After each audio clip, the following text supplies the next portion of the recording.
Thank you.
Okay, so maybe let's start from the brief introduction. So I'm now see the 22 participants from the audience, and this may be increased, but anyway, now the time is 3 o'clock in Japan time, so let's start. So today, welcome to this Target 2035 webinar, kickoff meeting Asia and Pacific session. So this webinar is hosted by the Structured Genomics Consortium, SCC, and Boehringer Ingelheim. And today, I would like to thank the webinar organization team and also the program committee for hosting this excellent, very exciting webinar today.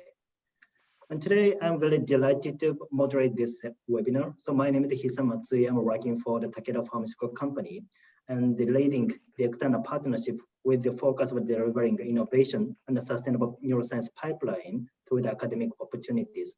And since 2017, I have been leading Takeda SCC partnership. So before starting today's webinar, I have 2 technological notes. So number 1, so this webinar is recorded and will be available from Target 2035 website in the later. And number 2, in your Zoom app, and there is a Q&A function on the bottom of the screen. And if you go to the bottom of the Zoom app, and you can see it, and I will moderate the Q&A session by looking at the questions one by one on the question function, Q&A function. So please feel free to ask your question through the Q&A function. So let's start from today's first session. So why, what, and how will we achieve the Target 2035? So we will have 3 speakers for this first session. So first, I would like to invite Dr. Cheryl Arrowsmith. So Cheryl is the Chief Scientist of the Toronto node of the SCC and the multinational public-private partnership that supports the discovery of new medicine through protein-based open access research. She leads the SCC's program to develop chemical probes to chromatin regulators for target validation. Her current research focuses on structured and chemical biology of chromatin and epigenetic regulatory factors, especially as related to cancer. So Cheryl, please.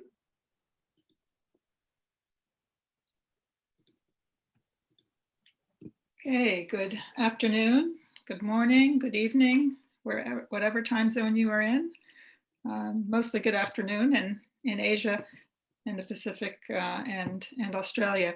So we're really happy to present to you our ideas and description of the Target 2035 initiative. So I will give you a brief overview of the purpose of this webinar series, which is to explain what Target 2035 is and how you can get involved. So what is Target 2035? It's an initiative to develop pharmacological modulators for most or all human proteins by the year 2035. And it's an international federation of biomedical scientists, public and private sectors, and with the goal of developing, applying, and sharing new technologies and using open science to do so for the greater good of scientific research and also in support of drug discovery. So the concept came about through a meeting that was held in 2018, hosted by Bayer Pharmaceutical. And there were a number of participants there from the SGC, from participating member companies of the SGC, but also thought leaders and professors in academia and in small and medium-sized enterprises as well, where we developed the concept of Target 2035. So it's really has been a community organized concept. So this webinar series is meant to discuss the why, how, and what of Target 2035. And today's Asia Pacific version, these first 3 talks are a very quick overview of some of the things that were discussed last week. On November 10th, we had sort of introductory discussions and a really great panel discussion on why Target 2035, and you'll hear an overview of that in the next 2 talks. But if you want to hear the larger discussion and panel discussion last week, the recorded versions are on our website shown here. But in a nutshell, the reason for Target 2035 is that drug discovery is very slow, expensive, and most new drugs in the clinic fail. This suggests that our understanding of human biology and disease is insufficient, and we need better understanding and more tools to understand human biology and disease. Now, 20 years after the genome has been sequenced, most human proteins are still understudied and not well understood in how they fit into overall biology. So because pharmacological modulators are among the most useful tools for biological discovery and drug discovery, we think a program to identify pharmacological modulators of all human proteins is really warranted. So what will be involved in Target 2035? We discussed this on November 11th. We had some examples from the kinome, epigenetics, and GPCR protein families, where these on a family-wide basis have been targeted for pharmacological modulation. And then we heard some talks about opening up new target classes. And again, you can listen to these talks from the links on the website. Now, key features of Target 2035 pharmacological tools that we want to make the community aware of are the following. They should be unencumbered.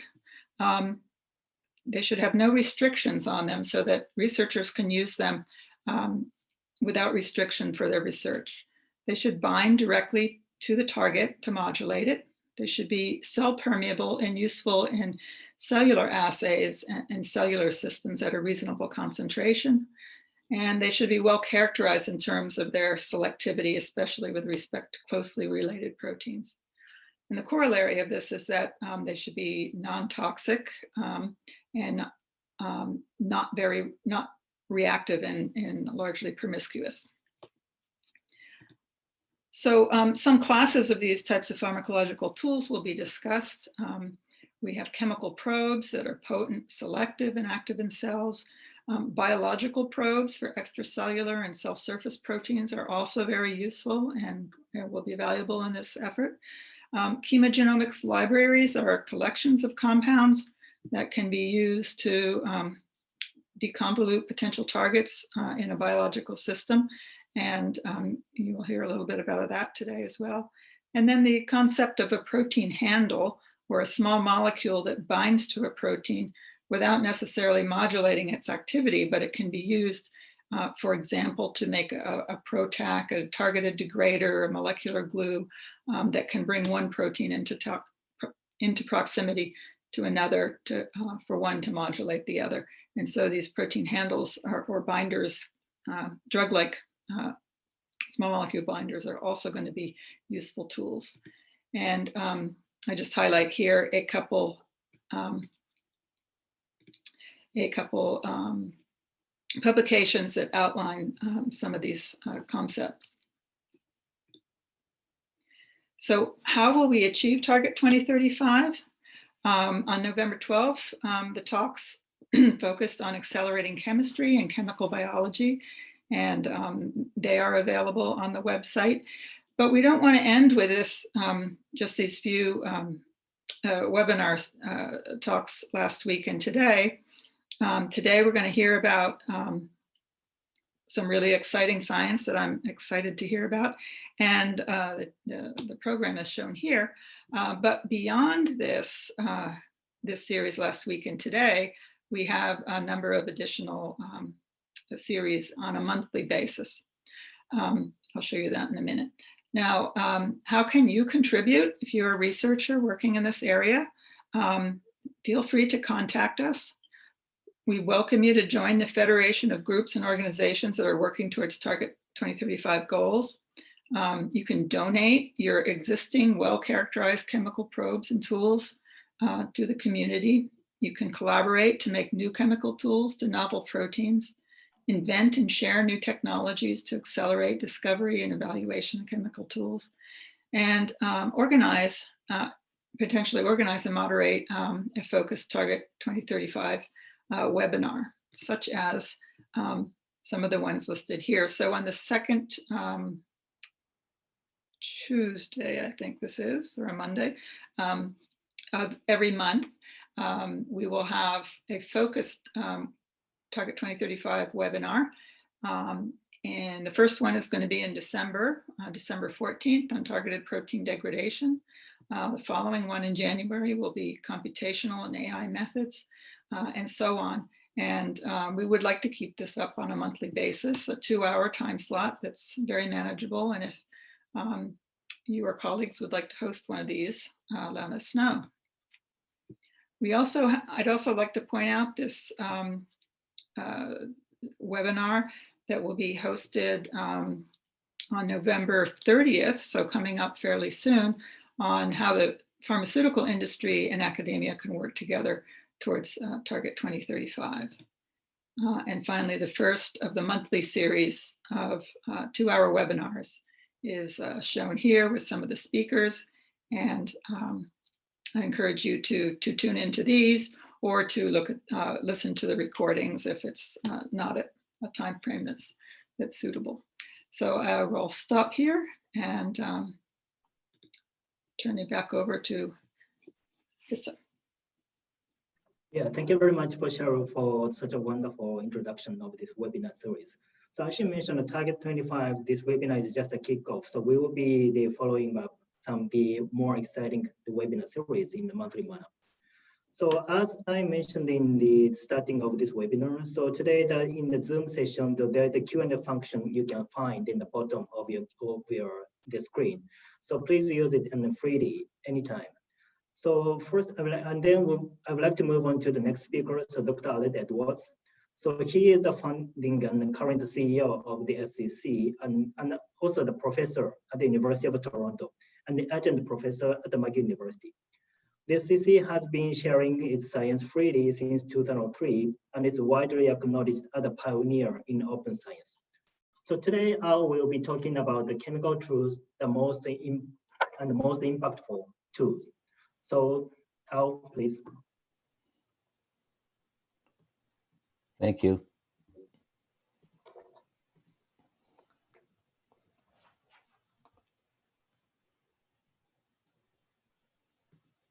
So I'll speak today, thanks, on why we're doing this from the academic perspective. Often when people think about targets and probes, one thinks of drug discovery, but I'd like to make the case that it's probably more important as a mechanism to understand human biology, which parenthetically will help human make medicines.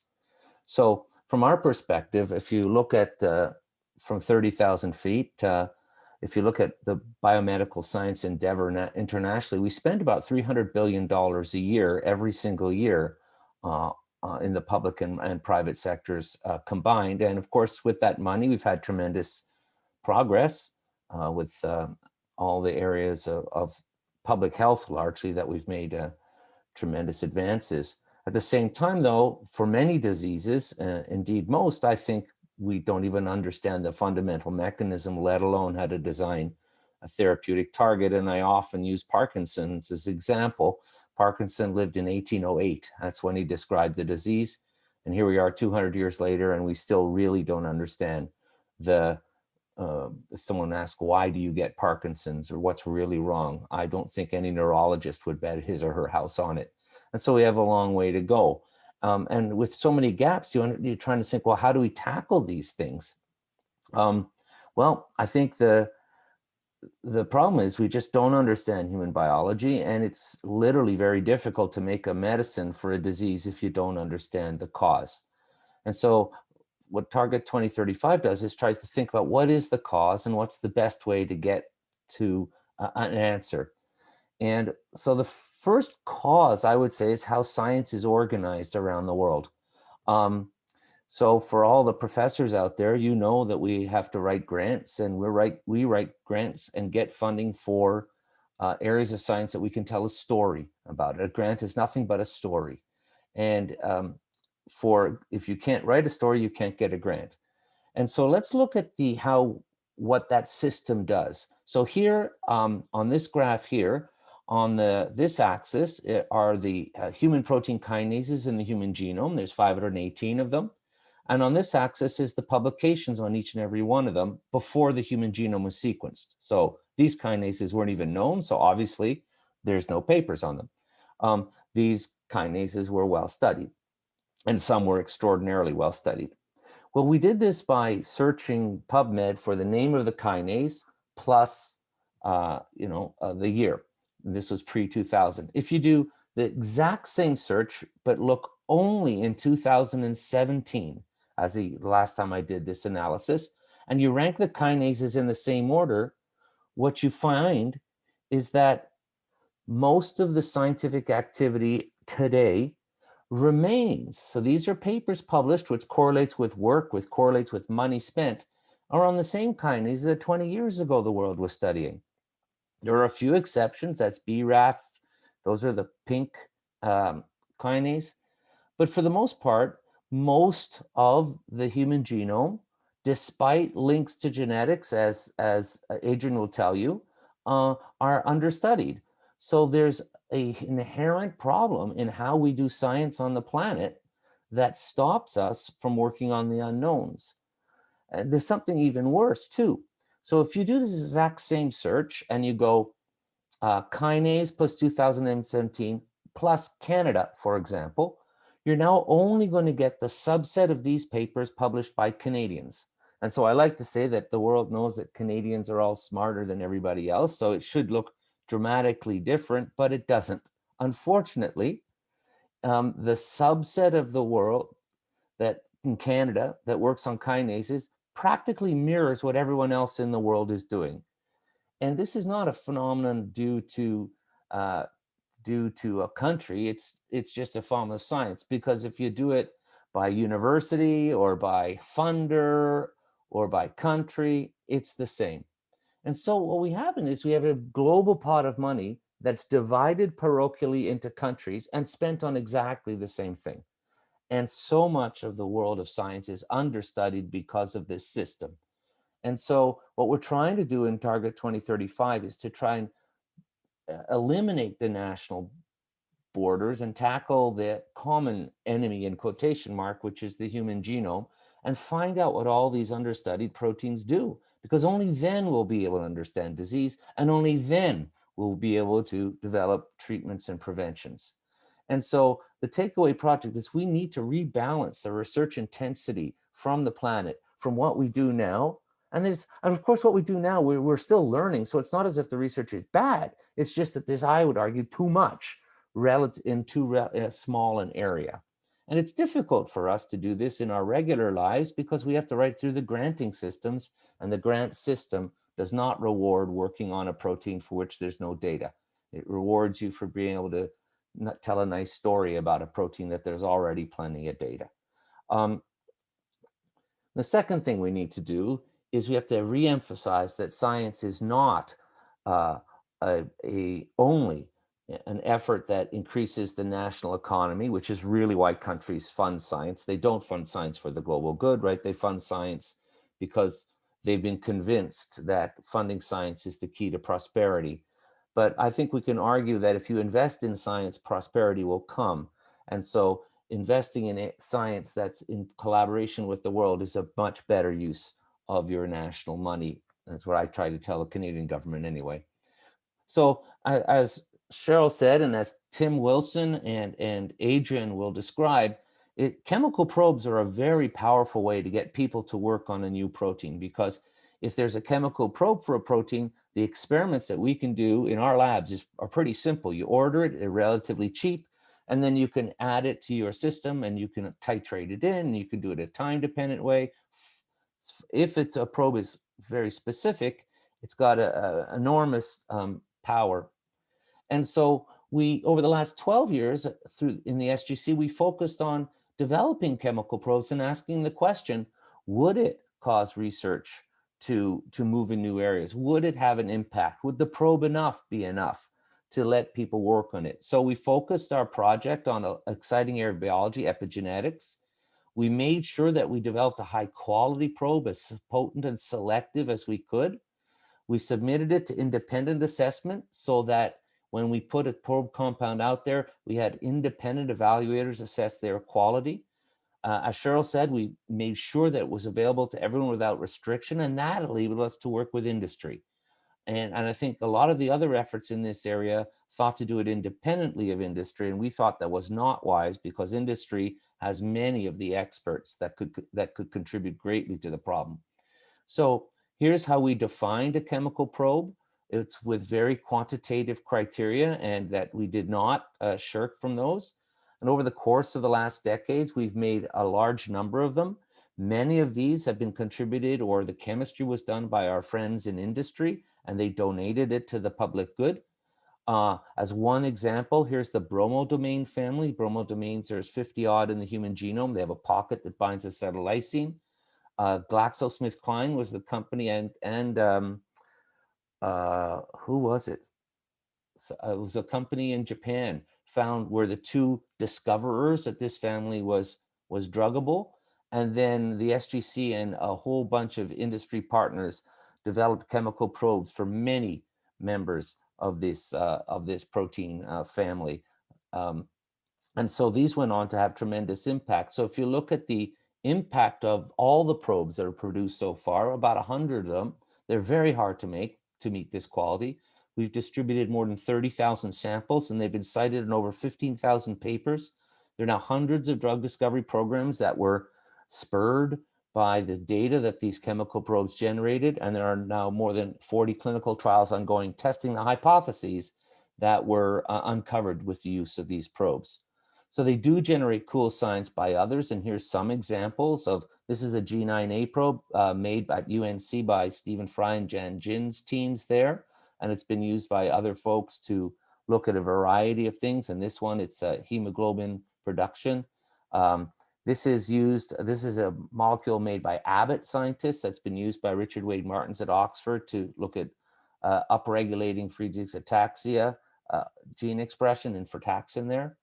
But these probes are really, here's another one. This was also, let's say, made by Abbott as well.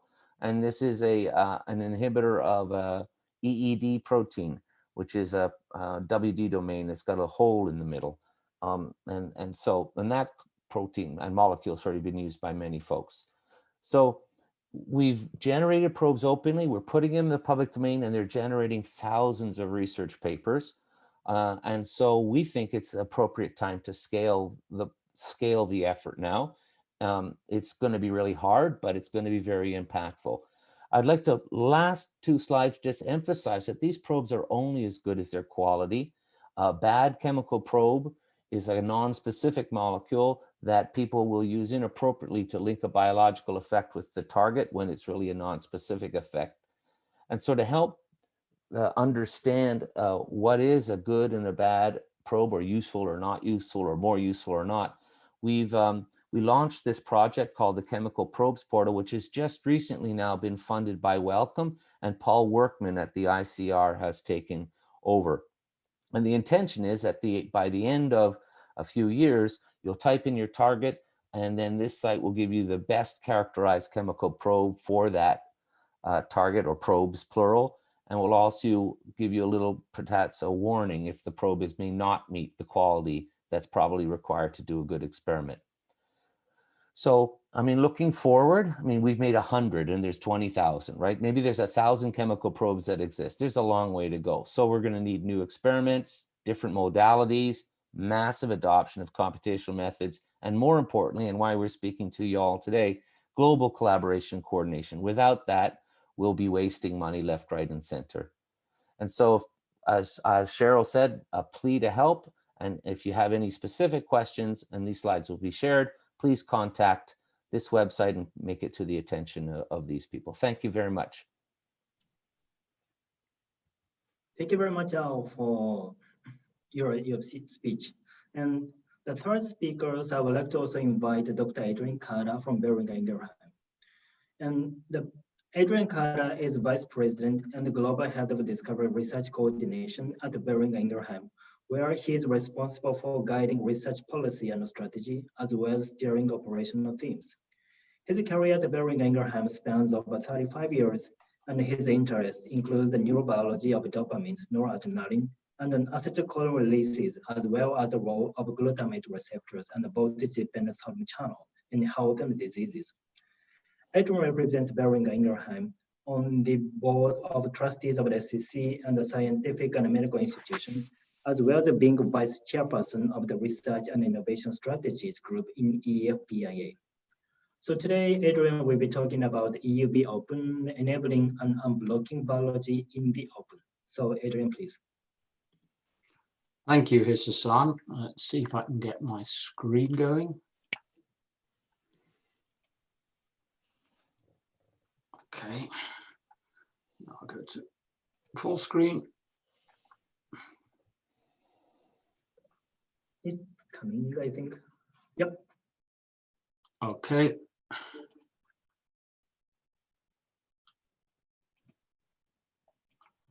Okay, I think we're all set. Thank you very much, Hassan, for the very kind introduction. During this course of the next 10 minutes, I would like to walk you through UB Open and how it plays a role in this exciting initiative, Target 2035. I thought I would kick off the brief talk this morning with a little quote from Lewis Carroll, Alice in Wonderland. When we're looking at UB Open and Target 2035, it may seem somewhat a daunting task. And to give you the full quote, the White Rabbit put on his spectacles. "Where shall I begin, please, your majesty?" he asked. "Begin at the beginning," the king said very gravely, "and go on until you come to the end and then stop." So let's begin at the beginning. Al has already nicely outlined to you the challenge if you look at the research activities based on the kinase family. What I tried to do here when we published this work last year was to investigate this tendency of scientists to focus on previously studied genes. If you look on the right-hand side, you can see the number of publications per year, accumulated number. So every year, basically when we started counting in 1980 towards present day, you're seeing a significant increase in the number of publications which are recorded in Gene to PubMed. What we did here was to use the data sets of the NCBI to evaluate the frequency patterns of publications, these publications which are increasing every year, annotated to human protein coding genes. And then we compared this to the online catalogue of human genes and genetic disorders in the online Mendelian inheritance map, and also looked at the GWAS frequency. The results you can see on the left-hand slide here. And actually the distribution, if you plot these publications, the 596,000 publications in Gene to PubMed, you see something which very closely equates to a power law distribution. This little fella here on the top, which dominates the publications annotated in Gene to PubMed, is the gene coding for P53, a very important tumor suppressor gene. However, it also seems to dominate publication activity. As we go across the scheme, we see drop off in interest in many of these genes, such that if we look at most of the genes in the human genome, there is very little publishing activity built around them, despite the fact, and this is seen on the upper part of the slide, that if you look at whether there's a phenotype or a genetic link for the online Mendelian inheritance map, a binary 1 or 0, you can see that across the board with all these different proteins, there is significant links, phenotypic links to genetic disease. And you can also see the same pattern occurring when you look at the frequency of GWAS, genome-wide association studies. So again, this reinforces the message which Al has made a few moments ago based on the observations of the kinome, that what we're seeing here is that scientists tend to focus on the genes that they already know and rarely venture out into the genes which could be incredibly important, but for which we know very little about. The next slide, I think, supports something which Cheryl made in her opening statements, is that pharmacological tools can actually vary. And when we're looking at the challenge of our problem, we try to think of using the appropriate tools. Chemogenomic tools, library members, can support the identification of various target protein families, then allowing us to specifically interrogate the biological systems of individual proteins by actually looking for and using highly selective and specific chemical probes. And all of those help us, and Al promised that I would give you the view from the pharmaceutical industry. All of these are tools and ways of defining what particular protein could then provide the basis for a therapeutic agent or drug. Next slide. When we set up Target 2035, launched in Berlin, as Cheryl has highlighted to you, I think we built this upon a belief, an assumption, and a goal. The belief was that interrogating the function of a protein and determining its relevance as a drug target is best done with a pharmacological modulator, be it a chemical probe, antibody, or a member of a chemogenomic library. The assumption that we made is that if we had tools, such tools for most human proteins, it should be possible to translate the tremendous advances in genomics and genetic understanding of human health and disease, and that would help us catalyze the creation of innovative new medicines.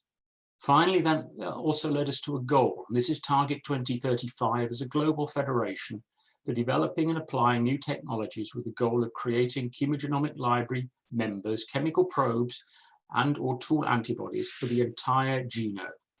This is a huge effort, over 20,000 proteins in the human proteome. We've probably drugged with clinical candidates only about 3% of this entire target family of genes. We set Target 2035 into two different sections. The phase 1, which is the first 5 years, we wanted to establish a roadmap for international groups of like-minded scientists to self-assemble towards what we believe are the important goals. One is to collect, characterize, and distribute the existing pharmacological modulators for key representatives from protein families in the druggable genome, and generate novel chemical probes for additional family members in this druggable genome. So the phase 1 of Target 2035 is very much focused on what we believe is druggable on the basis of analogy to clinical drugs, but what hasn't been necessarily drugged yet. We want to develop a centralized infrastructure to facilitate data collection and curation, dissemination, and mining that will empower the scientific community. And we also want to create centralized facilities to provide quantitative genome-scale biochemical and cell-based profiling assays. It's always important to be able to understand the selectivity and specificity of the tools that we're using. Which brings me to UB Open, or short for Enabling and Unlocking Biology in the Open. This program is part of the Innovative Medicines Initiative 2. It was started on the 1st of May 2020 at the height of the pandemic and will run for 5 years. The total budget is 66 million euros, and this is the total budget for 22 different parties. This includes large academic institutes, 3 main academic institutes by virtue of their contribution here, the Goethe University in Frankfurt, the Karolinska Institute in Sweden, and the University of Oxford, ably supported by a variety of other academic institutes. We also have been able to attract Zebi AI, a small company which is active in the artificial intelligence area. But we also have large pharmaceutical companies here, Bayer, Pfizer, Takeda, Servier, and of course ourselves, Boehringer Ingelheim. We also have other partners involved, associated partners, all aiming to the goal of developing open access chemogenomic library members and chemical probes for the druggable genome. The next slide shows you the specific goals of UB Open. On the left-hand side, you can see a schematic representation down below of the way we've set up the work in various pillars. So pillar 1 is the chemogenomic library area. Pillar 2, one of them, a very important part, is developing then some of the chemical probes. Pillar 3 is providing the human tissue assays for the endeavor. And pillar 4 is the central database infrastructure and governance for the entire initiative. What we hope to do during the course of the next 5 years is to assemble an open access chemogenomic library consisting of about 5,000 well-annotated compounds covering roughly 1,000 different proteins. We also at the same time want to synthesize at least 100 high-quality open access chemical probes. And we put also a focus initially on E3 ligase handles and solute carriers.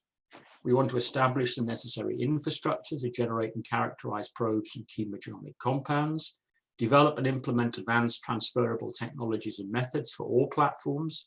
We're fairly clear here that if we want to be able to achieve the goals now and in the future, we're going to need new exciting technologies in order to be able to do it.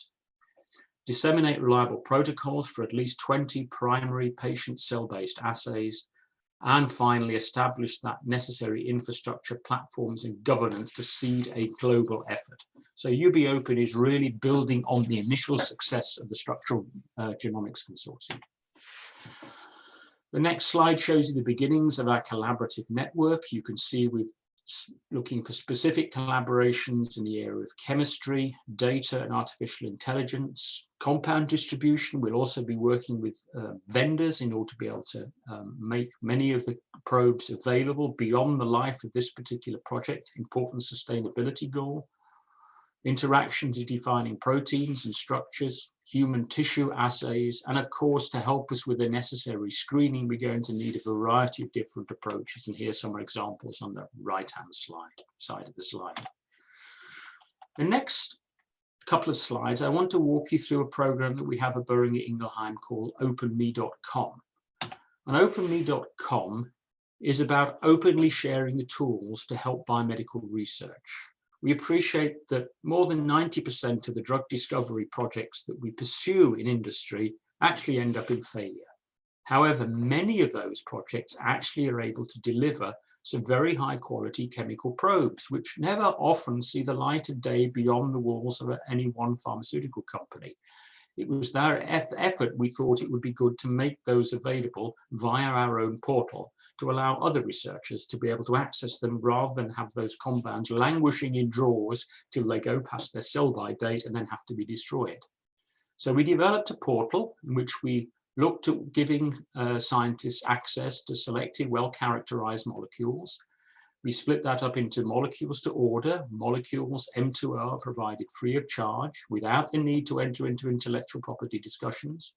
We also have some compounds available from running projects, molecules for collaboration, in which we invite scientists to submit research proposals.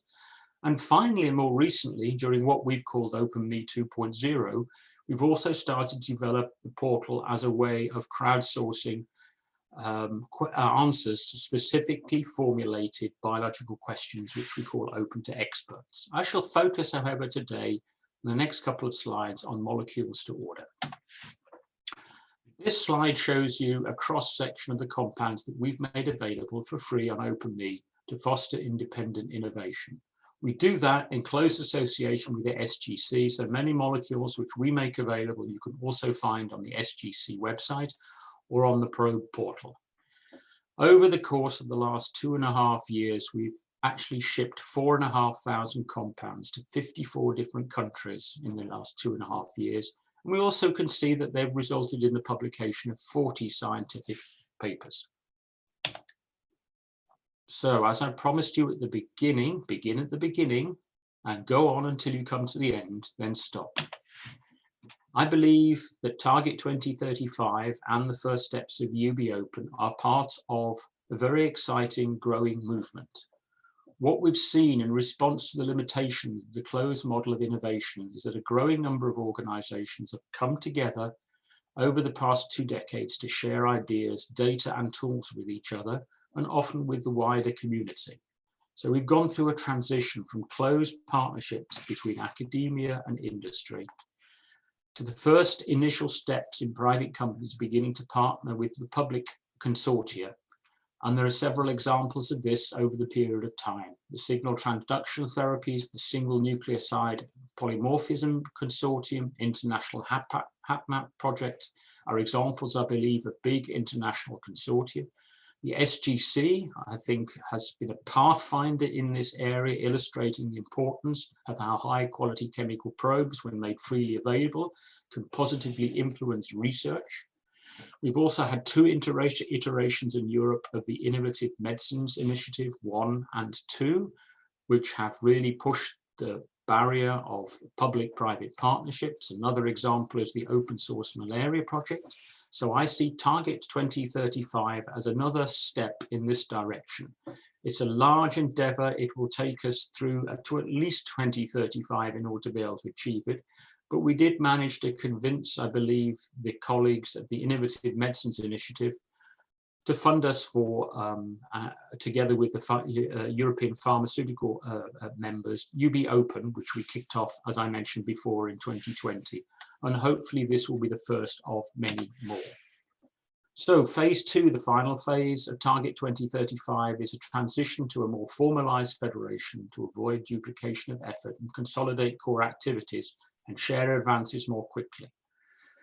This webinar series is a way of beginning that dialogue between the different institutes which could be involved. We want to apply the new technologies and infrastructure developed in phase 1 to generate a complete set of pharmacological modulators for most of the 20,000 human protein coding genes. We also acknowledge that alternative approaches might emerge.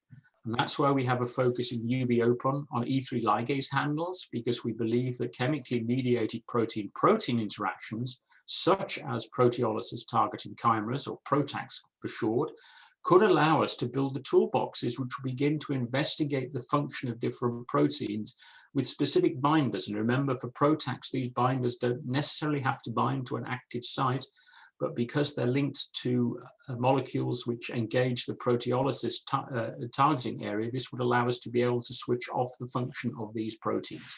I believe this creates enormous opportunity.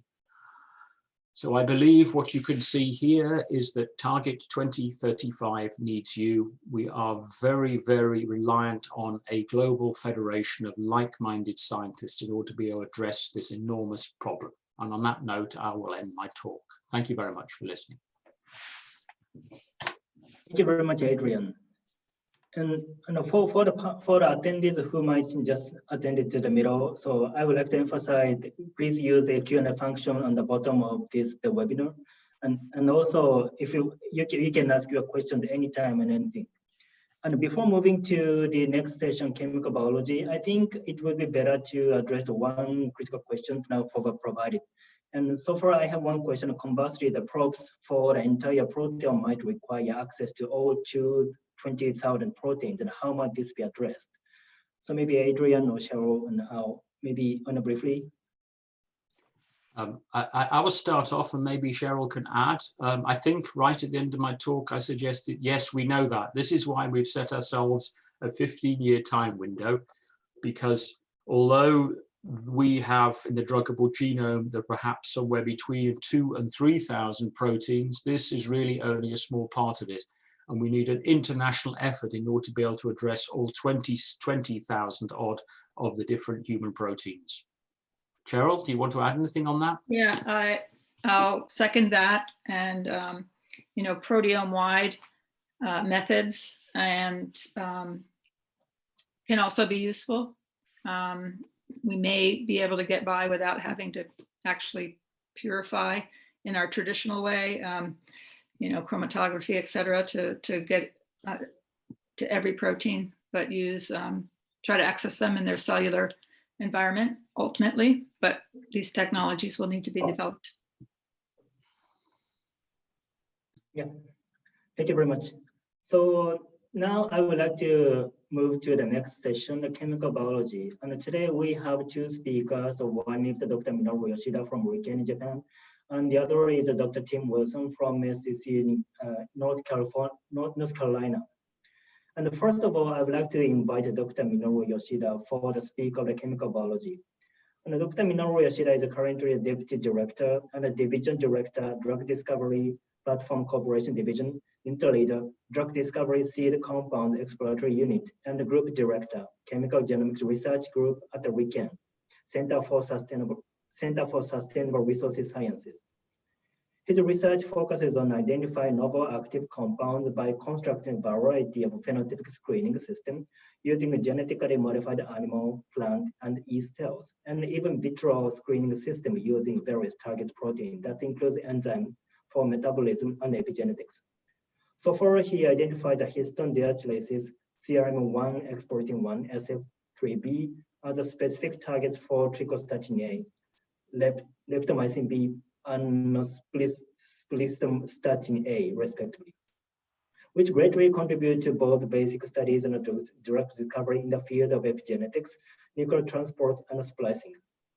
So I would like to hand over to Dr. Minoru Yoshida, entitled "The Discovery of the Small Molecule that Rescues the Phenotype of the Cells Carrying Related Mitochondrial DNA Mutations by Inducing Metabolic Redirections." So Dr. Minoru Yoshida, please. So thank you very much. Okay, thank you very much for kind introduction.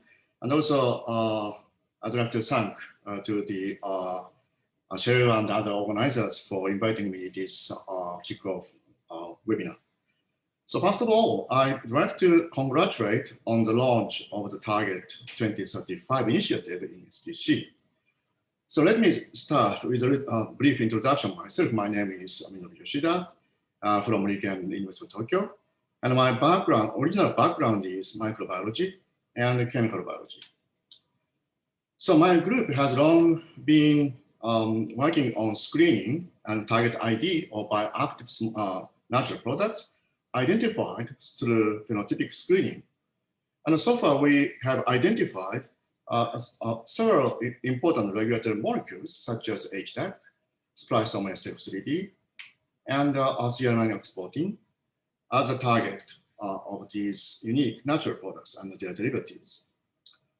Despite their fundamental function in cells, they are currently regarded as an important class of therapeutic targets, especially for cancer therapy. Today, I'm going to talk about our recent phenotypic screening to identify a new target for controlling energy metabolism. The mutations of mitochondrial DNA, mtDNA, are the major cause of mitochondrial diseases. In the mitochondrial disease patients, the serious symptoms are frequently observed in tissues consuming a lot of energy, such as brain, cardiomyocyte, and skeletal muscles. These cells show a Warburg effect-like phenotype in which the energy metabolism largely depends on glycolysis. As a result, patients often suffer from lactic acidosis. One option for the treatment is to enhance mitochondrial function by inhibiting PDK, such as dichloroacetate, DCA, or promoting OXPHOS, such as carnitine and coenzyme Q10. In particular, PDK inhibition benefits patients in two ways. One is reduction of lactate, and the other one is ATP production by mitochondrial respiration. Unfortunately, however, DCA has exhibited toxicity in clinical trials, limiting its utility. So the purpose of this study is to identify novel metabolic modulators that can induce metabolic redirection from glycolysis to OXPHOS other than DCA. To this end, we used cancer cells like HeLa as a surrogate screening system because they exhibit glucose-centered metabolism. HeLa cells are highly sensitive to glycolysis inhibitor 2DG, but DCA can partially rescue this toxicity. As a result of our screening, we identified an active compound which we named tryptolinamide TRAM. Actually, this compound rescued 2DG toxicity at much lower concentrations than DCA and activated mitochondrial respiration as evidenced by the increase in the ratio of OCR equal oxygen consumption rate and extracellular acidification rate. So this is the time, This is the time course of the flux analysis, which shows an immediate increase in OCR and simultaneous decrease in the ECO, suggesting that TRAM directly modulates metabolic flux. The mild stress test using a sequential treatment with respiration inhibitors showed a significant increase in the basal respiration activity by TRAM. To more precisely mimic the disease states than cancer cells, we used two different cellular models, patient-derived hybrids and iPS cells. The hybrids are prepared from the cell fusion between patient-derived cytoplast and immortalized cells lacking mitochondria, and clones carrying a high rate of mutant mtDNA were selected and compared with parental cells. The hybrids showed dramatic decrease in the OCR-ECO ratio, indicating that mitochondrial activity is severely downregulated. However, TRAM treatment increased the respiration activity in both parental and hybrid cells. In addition, mitostress test also showed the TRAM increased both maximal respiration and spare capacity. We also tested the TRAM's effect on patient-derived iPS cells. Yuichi Goto group, our collaborator, has established several clones of MENAS patient-derived iPS cells carrying different mutant mtDNA ratio. We used 0% and 100% mutant mtDNA clones, respectively.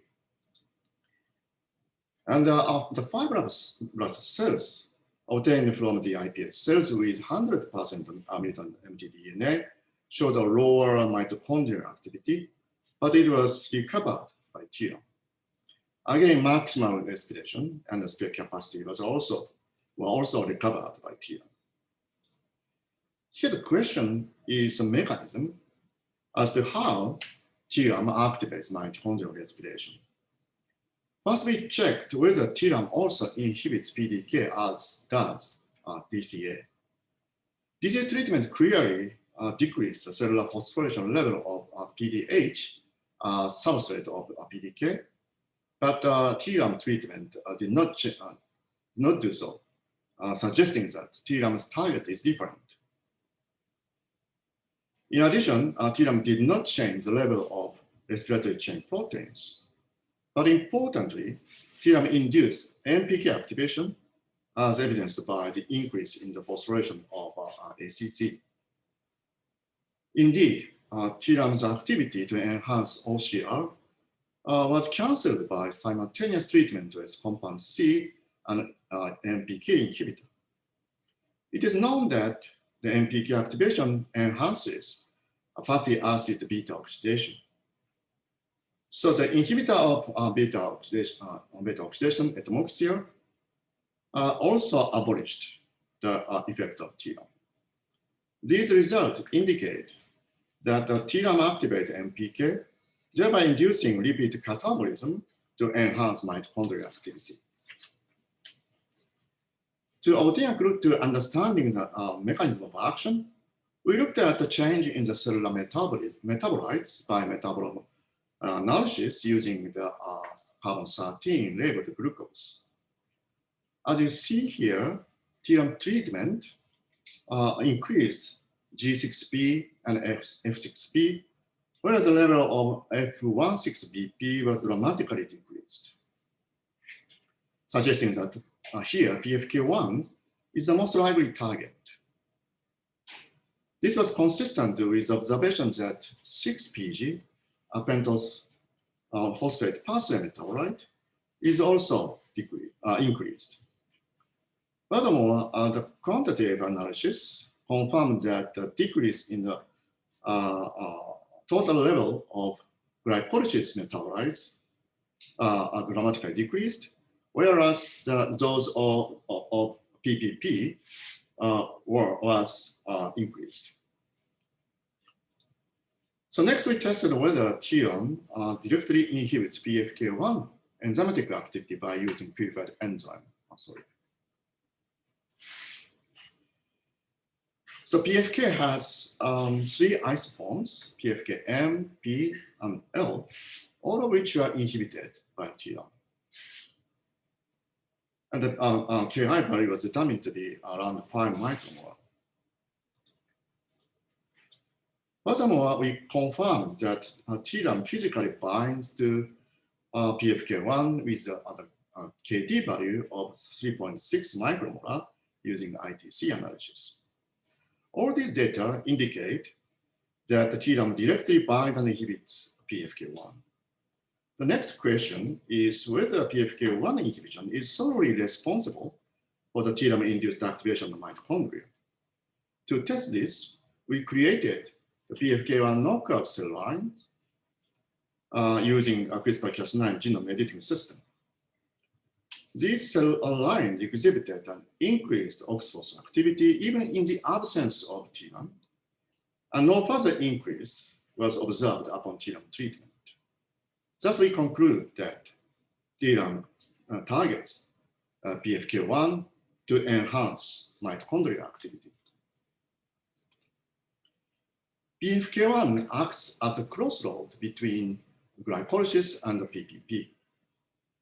And when PFK1 is inhibited, the carbon flow must go to the PPP, which is responsible for producing NADPH.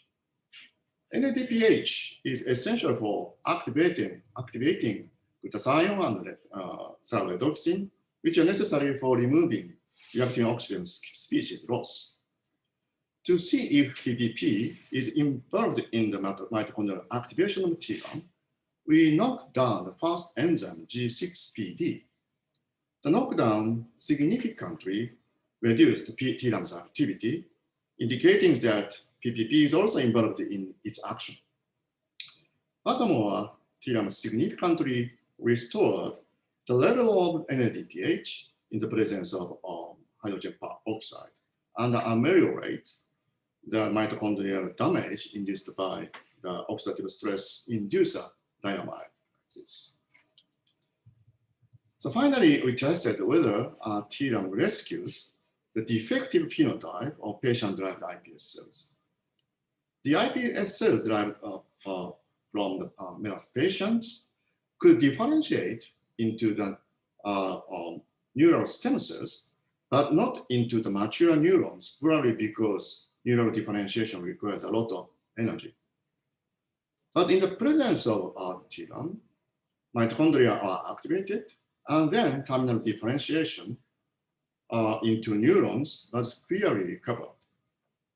So in summary, inhibition of PFK1 by TRAM induces both decrease in glycolysis and increase in the PPP. The decreased glycolysis induces the activation of AMPK, which in turn enhances OX-force activity in mitochondria. But at the same time, electron transfer in the defective respiratory chain often produces a lot of loss. However, enhancement of NADPH production through PPP can eliminate the loss so that TRAM can rescue the defect of neuronal differentiation in patient-derived iPS cells. So this work was just published last week online. So, but very recently, we have just obtained the in vivo data using a short-lived mitochondrial disease mouse model, NDUFS4. As you see here, TRAM treatment extended the lifespan of the model mice without any apparent toxicity, suggesting that PFK1 is a promising target for the drug discovery for mitochondrial diseases. Okay, this is acknowledgement. So with generous assistance by these collaborators, Hiroki Kobayashi did almost all the work. My take-home message today is the usefulness of phenotypic screening coupled with target ID for the discovery of unanticipated new therapeutic targets. In our case, it's PFK1, which is an old enzyme, but a new target. Thank you for listening. Thank you, Dr. Minoru Yoshida, for such a great presentation. And I would like to move on to the next speaker and then accept the Q&A and a question, maybe one or two. And so please feel free to put your questions in the Q&A function on the Zoom on the bottom. So I would like to move on to the next speaker, Dr. Tim Wilson. So Tim Wilson is Chief Scientist at the SEC University, North Carolina, an open discovery network for protein kinase based at the UNC. So he has more than 25 years of experience in pharmaceutical research with a track record in discovery of first-in-class clinical candidates. His lab has developed small molecule chemical probe for hundreds of dark kinases that are openly shared with the scientific community. The kinase chemogenomic set, or KCGS, so contains selective inhibitors of more than 200 kinases, as well as a high-quality chemical probe for several of the dark kinases. So today, the team will be talking about the chemical tool to illuminate dark kinases. So please, Tim. Thank you, Hisa-san, for the introduction.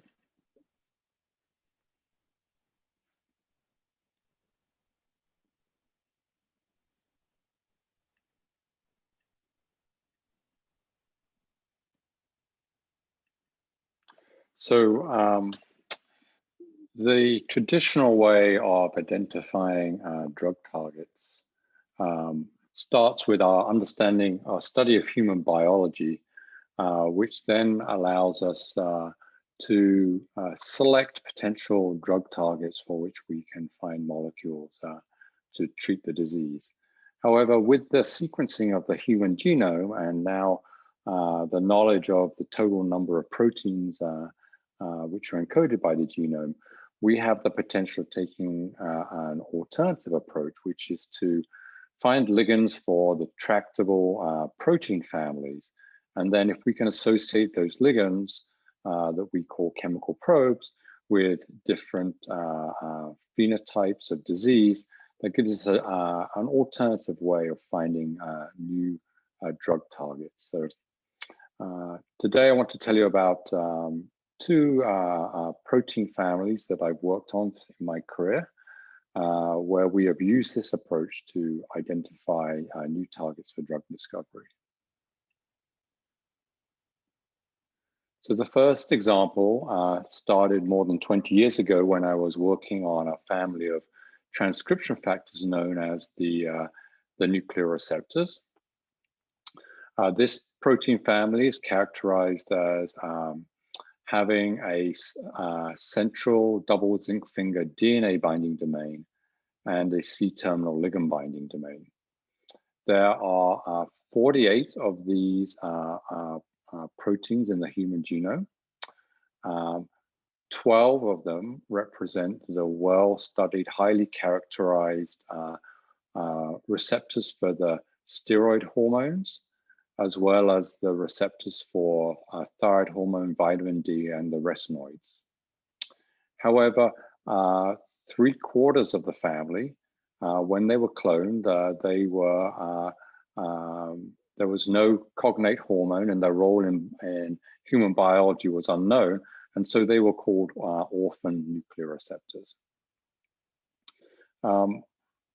We decided to take an approach to try and understand the biology of these orphan receptors and their potential role as drug targets by taking a chemical approach to find ligands for these orphan receptors and use those ligands to try and uncover the role of those receptors and their connection to human biology. The approach we used was to take each of these receptors and to run a screen, and then to only work on those receptors where we could find ligands, and so essentially use the ability to find small molecules to prioritize which of these 36 orphan receptors to perform further drug discovery. So that work is summarized on this slide, where when we performed our screen, we found hits for several of these orphan nuclear receptors. And then by using medicinal chemistry, we were able to optimize those ligands for potency and selectivity to generate what we would now today call a high quality chemical probe. And in every case where we found a high quality chemical probe for one of these orphan nuclear receptors, we were able to identify the genes that were regulated by these transcription factors.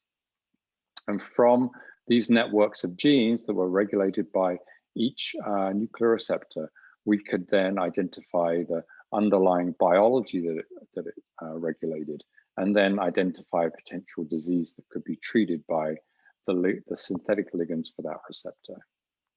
So examples include PPR gamma, which we showed played a key role in regulating insulin sensitivity and was then used as a target for treatment of type 2 diabetes. Or the receptor FXR, which we showed regulated the bile flow and synthesis of bile acids, which could be, and ligands for this receptor could be used to treat forms of biliary cholangitis.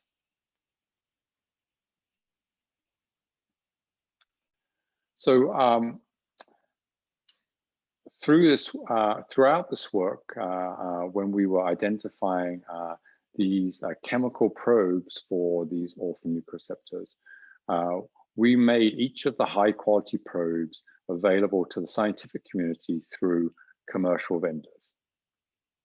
So that in addition to our ability to advance multiple drugs to clinical studies, we also made available the tools that allowed the scientific community to perform further studies to better understand the role of these receptors and identify other potential therapeutic utility of the ligands. And so it was gratifying then to look back retrospectively across the whole protein family to see what impact these freely available chemical probes had on the research that had been performed on these nuclear receptors. And what we found was that those nuclear receptors where high quality chemical probes were freely available were in fact the receptors where the majority of the research had then been performed to understand their role in human biology, whereas those receptors for which there were no high quality probes available had undergone relatively little research over the same time period. So we learned from these studies two things. First of all, that identification of a high quality chemical probe could lead to uncovering new biology that would have potential utility in treatment of human diseases. But the second thing we discovered was that the ability to use the identification of a probe to prioritize those members of the family in which to perform further studies was also a reason to perform this chemically directed research to prioritize the protein family. So after the conclusion of that work and moving my lab to the Structural Genomics Consortium, we decided to ask what other protein families could we apply these same principles of identifying chemical probes and prioritizing the family in terms of identifying potential drug targets. And the one that we were attracted to were the protein kinases, and that was because of some underlying work that had gone on through the work of Stefan Knapp and Suzanne Mueller. They performed analysis of the human protein kinases. And they'd taken the 500 human protein kinases, and they'd done an analysis of the number of publications on each kinase. And this is now a relationship we see with many other protein families, that the majority of research occurs on just 5 or the top 10% of the family. And so at our lab at the SGC at UNC, we set out to try and make chemical probes then for the understudied or dark members of the human kinases, the 300 or so human kinases where relatively little research had been performed. To identify chemical probes we could then use to associate these dark kinases with human diseases. So over the last 5 years, we've developed chemical probes for 6 of these understudied kinases. They're the ones listed here. In each case, these molecules are potent for their target kinase. They're selective over other kinases. They're active in cells. We've generated negative control and we've made them openly available. So these are all the criteria by which we define a high quality chemical probe.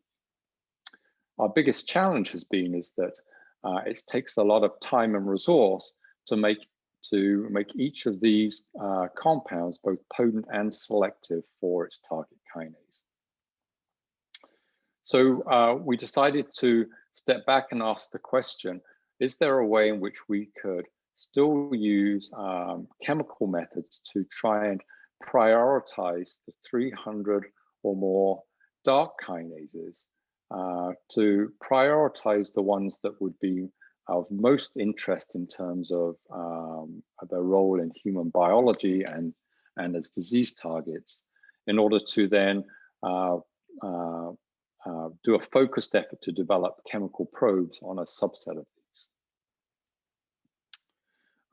To do that, we decided to use the knowledge that had been generated by all the prior research which had occurred on the top 10% of the human kinases, namely the ability to target these human kinases, to target the common cofactor binding site with small molecules.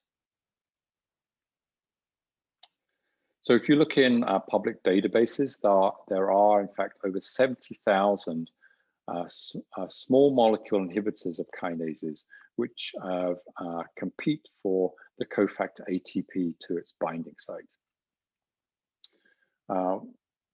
We decided to try and, because they bind to a common cofactor binding site, almost many of these 70,000 inhibitors inhibit not just a single kinase, but inhibit multiple kinases.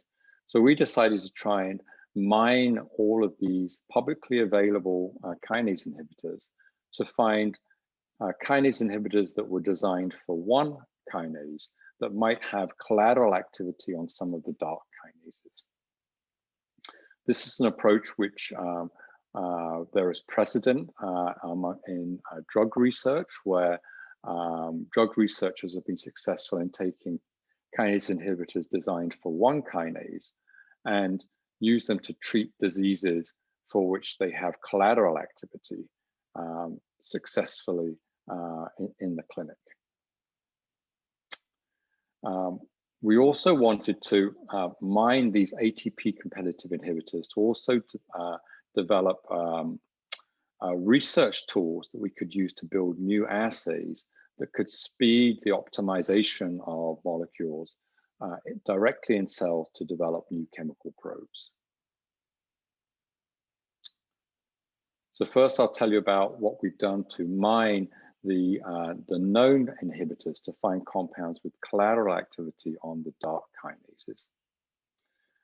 This is work that's been led by David Drury in our labs. And what he has done is he has collected together 1,200 kinase inhibitors from 11 pharma companies, several academic labs, as well as the SGC labs and molecules that have been described in the literature. And for each of these 1,200 kinase inhibitors, deep profiling has been performed so that each kinase inhibitor has been screened against 400 human kinases to define its selectivity profile across the whole kinome. And then what David has done is he has mined this data set to identify the minimal set of compounds that have both potency and what we call narrow spectrum activity, so that the compounds that have interact with less than 3% of the kinases in which they're screened. He collected together, he's assembled this minimal set of compounds, which he calls the kinase chemogenomic set.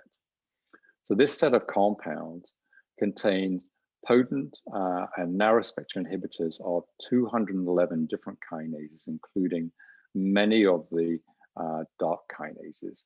In each case, each compound has at least 100 nanomolar activity for its target kinase and interacts with less than 10 other kinases.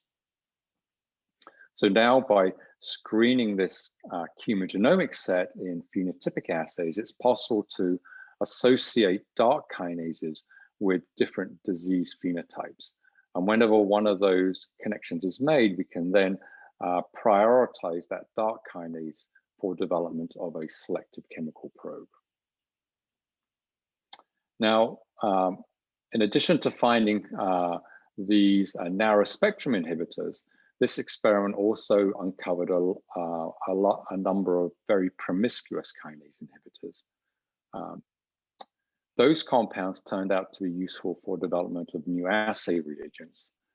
For the promiscuous inhibitors, what we did was make these chimeric molecules in which we linked the promiscuous inhibitor to a fluorophore such as BODIPI to make these cell-penetrant fluorescent kinase inhibitors.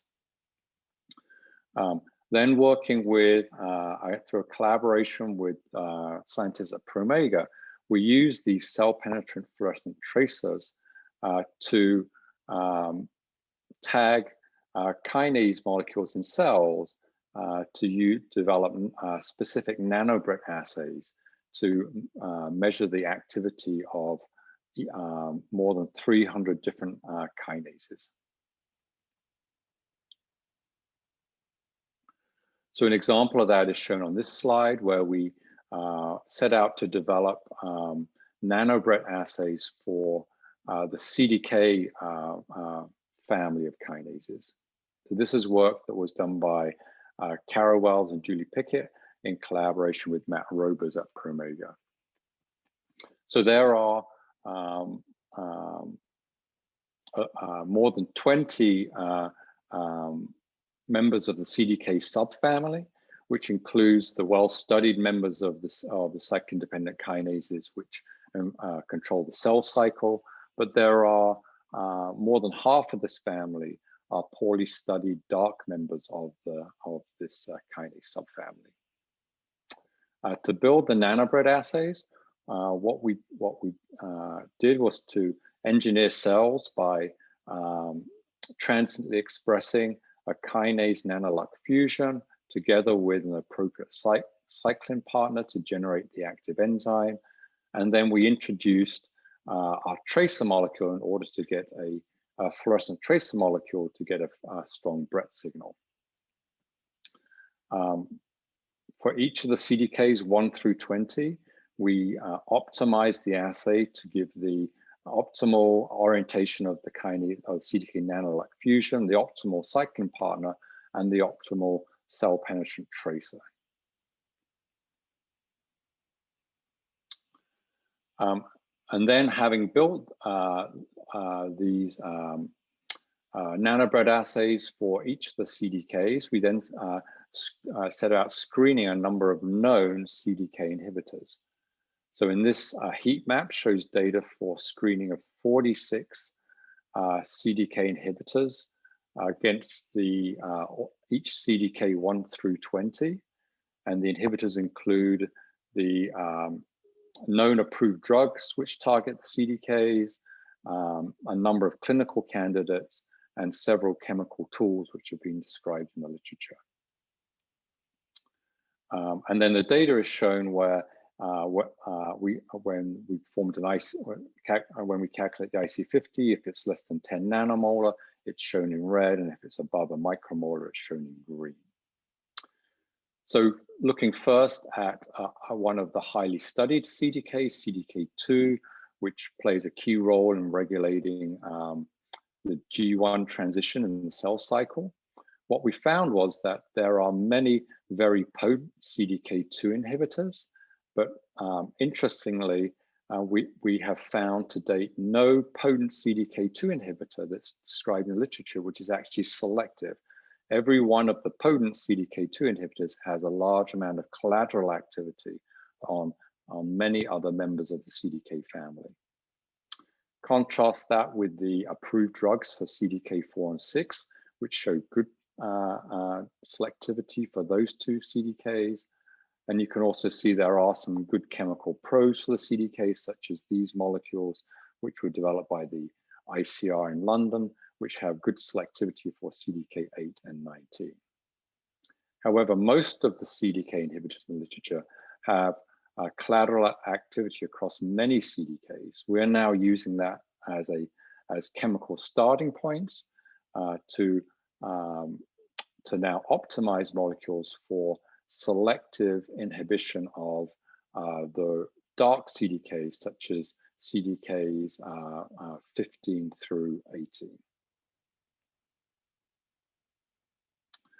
So using these chemogenomic inhibitor sets for the human kinases, we think we now have a way to prioritize those human kinases for development of selective chemical probes, which will then, we believe, uncover new kinase targets for treating human diseases.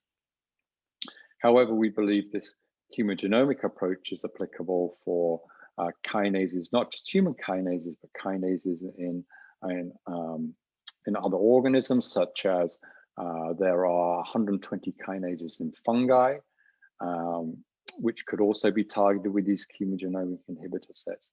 There's also 1,500 kinases in plants, and we have a project in which we're trying to identify which of these are also tractable to our chemogenomic inhibitor sets. And interestingly, there are 65 kinases in the parasite that causes malaria, many of which are essential to the malaria parasite.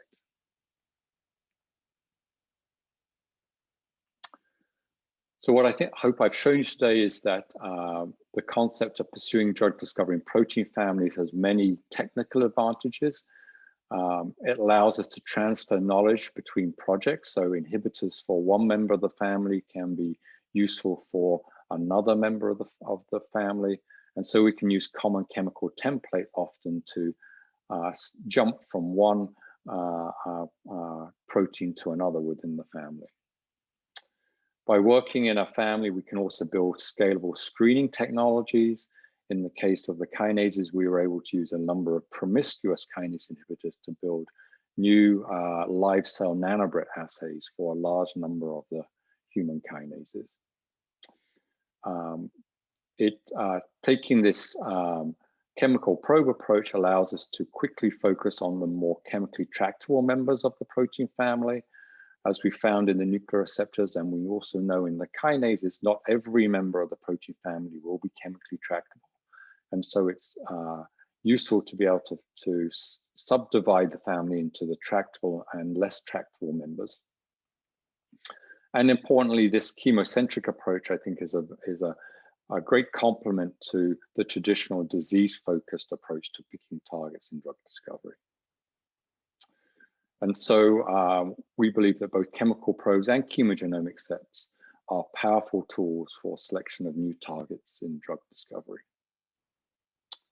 And with that, I'll be happy to close out this talk, and I'm sure we have some questions we can answer. Thank you very much, Tim, for introducing the chemical probes and also the chemogenomics approaches for the kinases. And actually, unfortunately, the time is a little bit running late. So if the audience, if you have any questions, I would like to appreciate if you could put your questions in the Q&A session. And otherwise, and then we may want to address your questions maybe later. So because of the time limitations and for the participants who are from the US and Canada, this is going to be a very late night. And so I would like to move on to the next session in the drug discovery. And then after the two speakers, I would like to expect some questions depending on the time. So thanks, Tim, and also thanks, Dr. Yoshida, for such a great presentation for the chemical biology. And then move on to the session for the drug discovery. And the first speaker will be the Dr. Jonathan Bell. And Jonathan Bell is a research professor in the medicinal chemistry at the Monash Institute of Pharmaceutical Sciences, the director of the Australian Translational Medicine Chemistry Facility, and the chief investigator at the ARC Center for Fragment-Based Design. His interests are in the design and the quality of HCS libraries, medicinal chemistry hit to lead, and the lead optimization for the treatment of the variety of diseases, such as malaria and the neglected diseases, as well as computer-aided peptidomimetics design, in order to generate compounds which potentially therapeutics utility and value.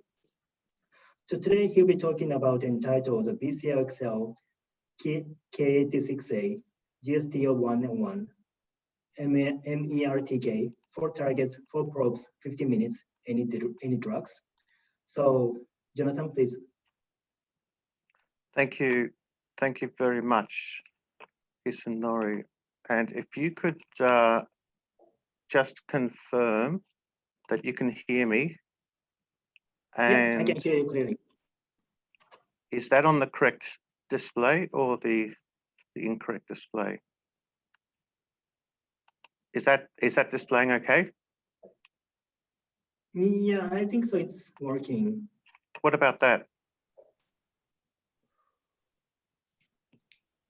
No, I don't think so. It's. Can you see the slides changing? I think it's not appropriate. So could you, in the full screen mode? Let me try again. Yeah.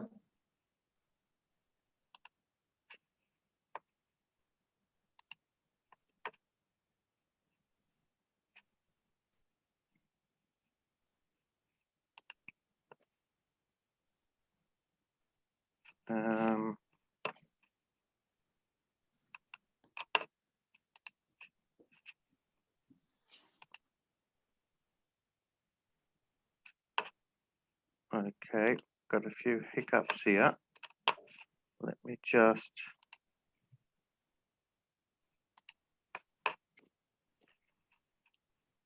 Bear with me and I'll start it from scratch.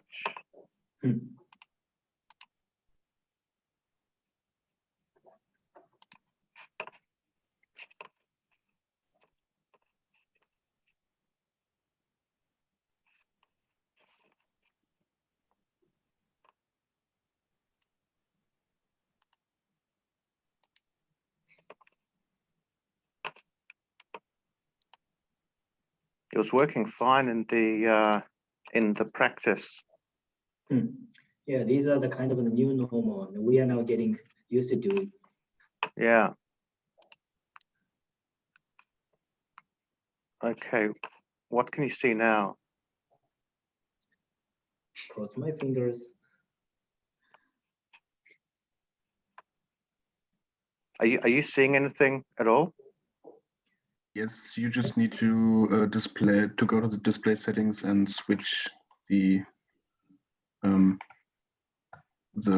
because we're seeing right now just the how do you call that? Review. Presenter mode. The presenter mode. Yeah. Thank you.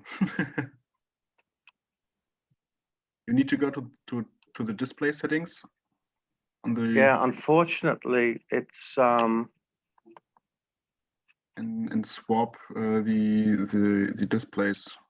I'll try one. On the That's top, exactly what I yes. did. That's exactly what I did before. That looks good. Perfect. Yeah. Okay, It's good. Mhm. Good. So sorry about that. Thanks for your patience, everyone. Can you see slide 2? Yep. Yeah, Perfect. good.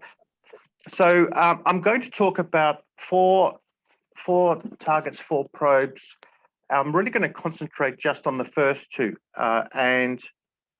which are the BCL2 family and Cat6A. And I'm not going to go in depth into the biology, of course, of these in this time frame. This is really, to an extent, a quick cameo of case studies and some of our learnings from developing probes, which may be of general interest. So there was a time a few years ago we were interested in BH3 mimetics. The developing notion was that these basically help BH3 only proteins to release BCL2 family members such as BCL-XL. By binding, it helps release the brake that BCL-XL has on back, for example, and allows apoptosis to proceed. So in cancer cells, so it's really looking at BH3 mimetics at inducing apoptosis in cancer cells. And so we went to the literature, reported BH3 mimetics, of which there were many emerging at the time, still all sold by various vendors. And we saw some of these atypical molecules that many of you will be familiar with. And these molecules have attracted large numbers of citations. And when we retested them, our colleagues retested them, Van Delft and David Huang, they found that in cells where the machinery was knocked out, the back double knockout cells, so apoptosis could not occur through the BCL2 family pathway, these compounds were still just as cytotoxic. So it was a nice demonstration that they were cytotoxic through a mechanism other than acting on the BCL2 family of proteins that they were reported to. And I just pulled these figures out just because it just shows you how, to some extent, that the noise and how destructive it is to have poor quality probes out there in the published literature, because it doesn't do anything to help us focus on developing the real probes. I should add that I haven't I put in names of authors of the original discoveries and original probes here, because we've all been down this track where we've discovered nuisance compounds that have fooled us, and there's no point in being too individualized about it, but it is worth just raising it again, that it is a continual problem that we still face. And so this was really one of the learnings that we found, and we still find, is that with all new or relatively new biotargets, they seem to be associated with large numbers of off-target or otherwise unprogressible compounds, but they still make it through into the peer-reviewed published literature as useful. And unfortunately, it does seem to be that these compounds that are published, it seems to be exclusively coming from public domain research and not really pharmaceutical company research. So we ran our own HTS to find our own inhibitor. We used BCLW because that's what our collaborating biologists had interest and expertise in. We thought that any BH3 mimetic thus found would be pan-active against all BCL2 family members because of the similar amphipathic alpha helix binding site. We ran an HTS of 100,000 compounds. We went through the usual triage, orthogonal assays, positive assays, and counter assays, and we went to work. And we ended up wasting a lot of time on compounds which at the time we really thought were real. And they fooled us. We were not that experienced in HTS at the time. And they really did waste a lot of resources. And we later were able to define these as what we now know as PAINs, these pan-assay interference compounds. So we published this in the original JMed Chem 2010 and had a follow-up in Nature Comments. But it really did burn us. And so, we've learned that almost any HTS of available compounds will initially produce more PAINs and otherwise non-progressible compounds than on-target progressible hits. And we also found really that precision hit triage is absolutely essential, including and most importantly, a reliable assay where you can detect, say, threefold differences reliably in potency. We found that really does help guide SAR and optimization. And interestingly enough, there's this statistical method in this excellent resource, the NIH Assay Guidance Manual, which seems to concur with anecdotal finding. So we had one singleton left that looked promising. In the end, after we got rid of all the rubbish, it ended up following BCL-XL activity because that's what it seemed to prefer to bind to. So we optimized against BCL-XL. This was the starting hit, 100-308. And with a subsequent progression, we were able to get to very potent compounds. This became obviously a collaboration with Abbott and Genentech, and at the end we see super potent compounds for BCL-XL. They're exquisitely selective, and the later ones have good PK and orally available. And interestingly, we found that they have on-target platelet toxicity, and one doesn't know that though until one has your pharmacological probe. And we were able to get some nice publications out of this. So the key learnings from this really were that in academia, you can make discoveries from starting points that may not get past go in some corporate environments, and you can get your key breakthroughs on academic budget, which is what we did. Now, this has a lot of red flags, which in a pharmaceutical company might be hard for a singleton like this to be competitive in the face of other competing programs. In academia, sometimes you can take a bit more risk, be a bit more blue sky. What we learned was that it's better to actually worry about finding a proper binding compound and ligands for tough targets, and don't filter out based on toxicophores or metabolic liabilities in your compound. Do that later if you need to.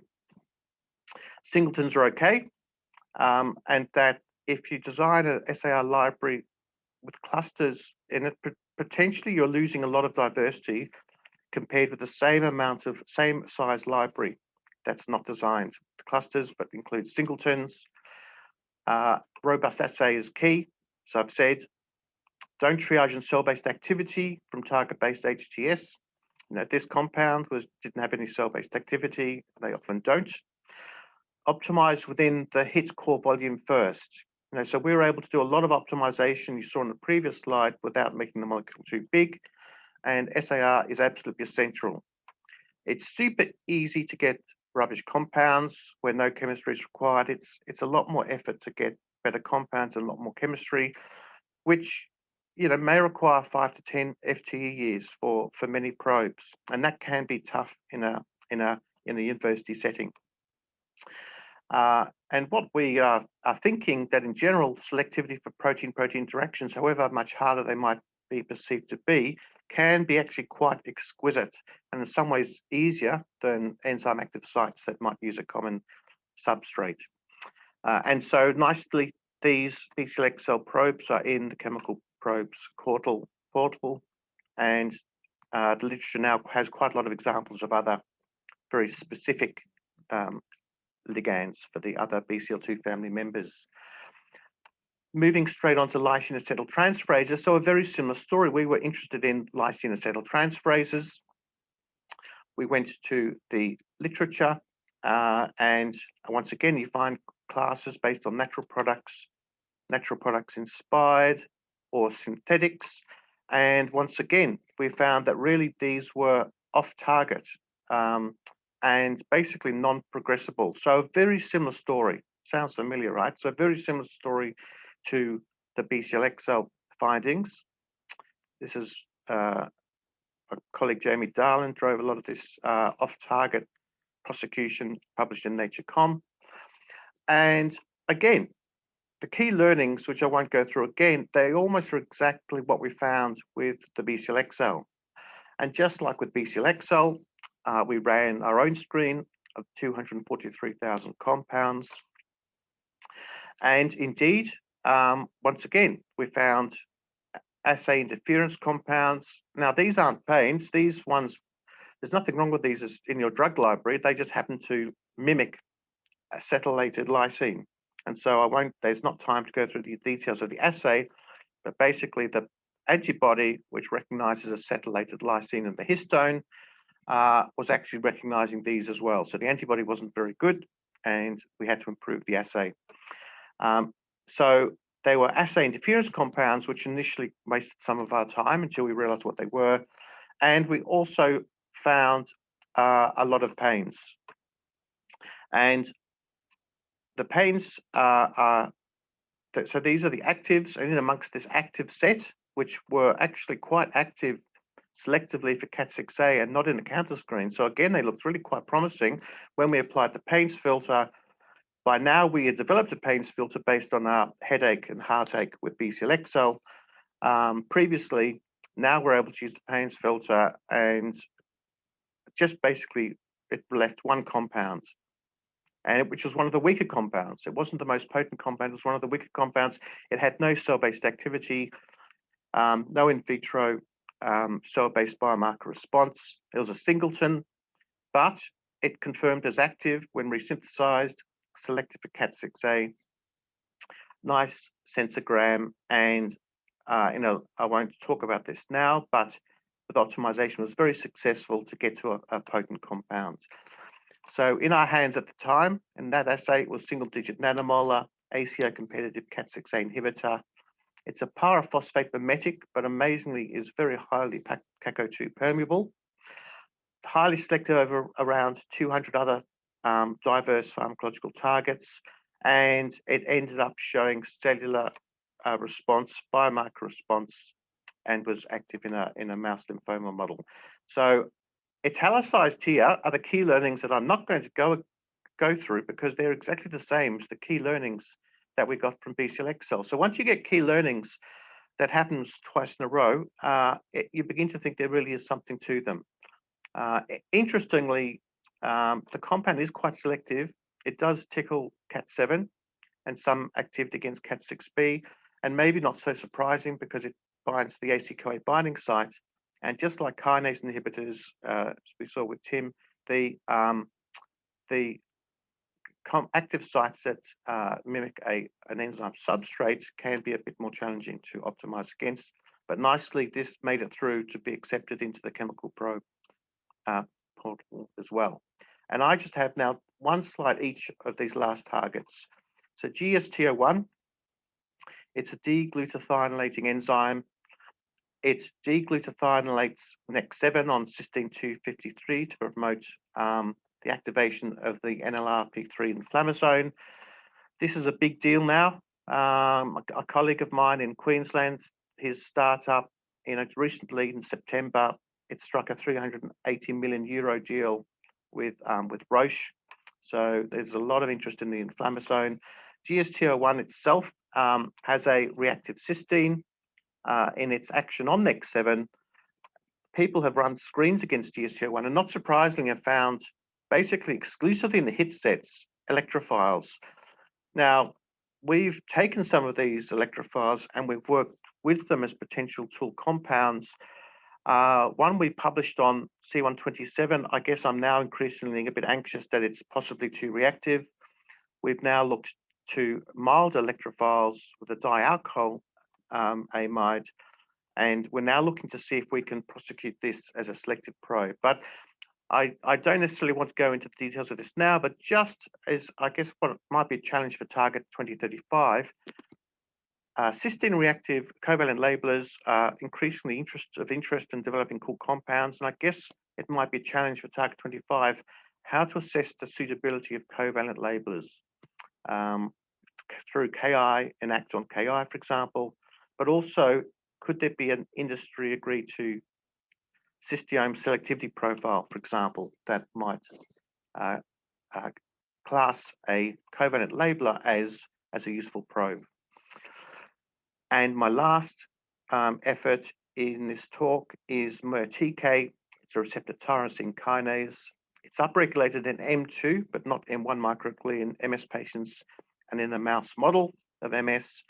And so we're looking towards the first PET radiotracer that detects M1 versus M2 microglia subtypes in MS patients that will help drug development. So with our collaborators at UNC, we've been working on making fluorinated ligands, which are highly selective for MERK over MERTK over the related TAM family members, and introducing last stage fluorination with 18F.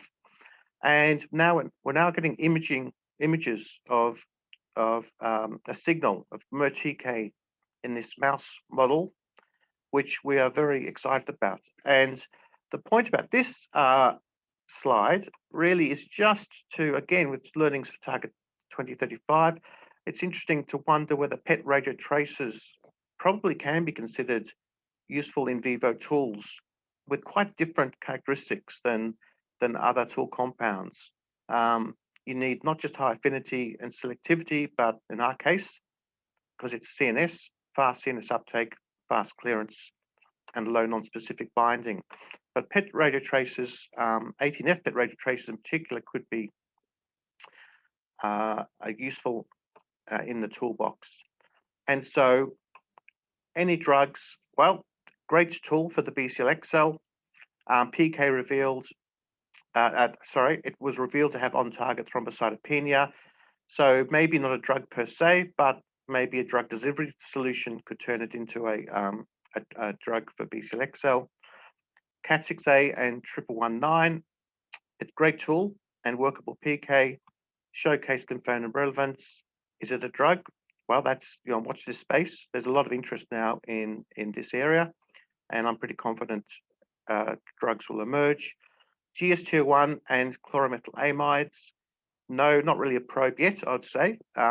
Possibly a bit early, but again, this interest in how does one define when cysteine reactivity is a problem and when it's not. MERTK and MIPS 15692, yes, it's a tool. It's quite selective for MERTK. And is it a drug? Not this one, because the PK isn't appropriate for drug, it's appropriate for PET radiotracer. But I'm interested to note that UNC 2025 is on the Chemical Probes website. It's actually a dual inhibitor of MERTK and FLT3, and probably we should add some of the current better MERTK specific ligands to that site. So acknowledgements, dozens of scientists over many years. Weihai crew for BCL-XL, Weihai and Monash for Cat6A. Monash, UNC, HFI, ONG, CR, and Peter Mack, Callum Institute for MERTK, Monash, ANU, and University of Wollongong for GST01. And thank you for your attention. Thank you very much, Dr. Bell. And I would like to move on to the next speaker because there is one question received, but because of the time limitation, anyway, I first would like to move on to the last speaker, Dr. Hiroaki Suga. And so then we might want to come up with some answers after this talk. The Dr. Hiroaki Suga is a professor at the Department of Chemistry, Graduate School of Science, University of Tokyo. His research interests are in the field of bioorganic chemistry, chemical biology, and biotechnology related to RNA translation and peptides. His lab utilizes organic chemistry technique in combination with biology to tackle yet unresolved questions and develop novel technologies with broad applicability, which can be extended to drug discovery. He is the co-founder of Peptide Dream and Mira Biologics, companies providing novel modalities for drug discovery and development.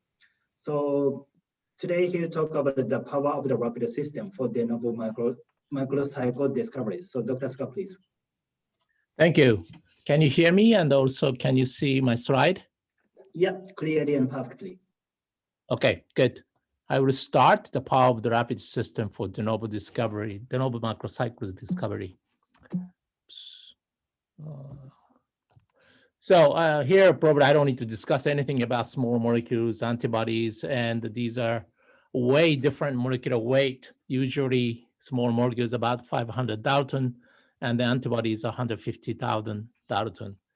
And I've been interested in developing molecules that which is larger than small molecules, but far smaller than antibodies. So molecular weight size is 1,000 to the 2,500 Dalton.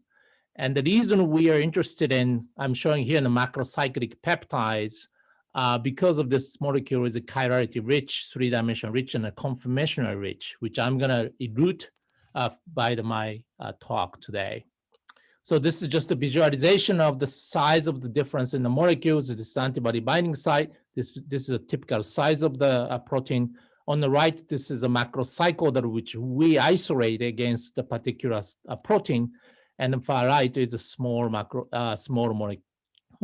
As you see here, is a macrocycle has a good sort of like a range of the binding areas to approach to the protein, but it's a far smaller than the antibody.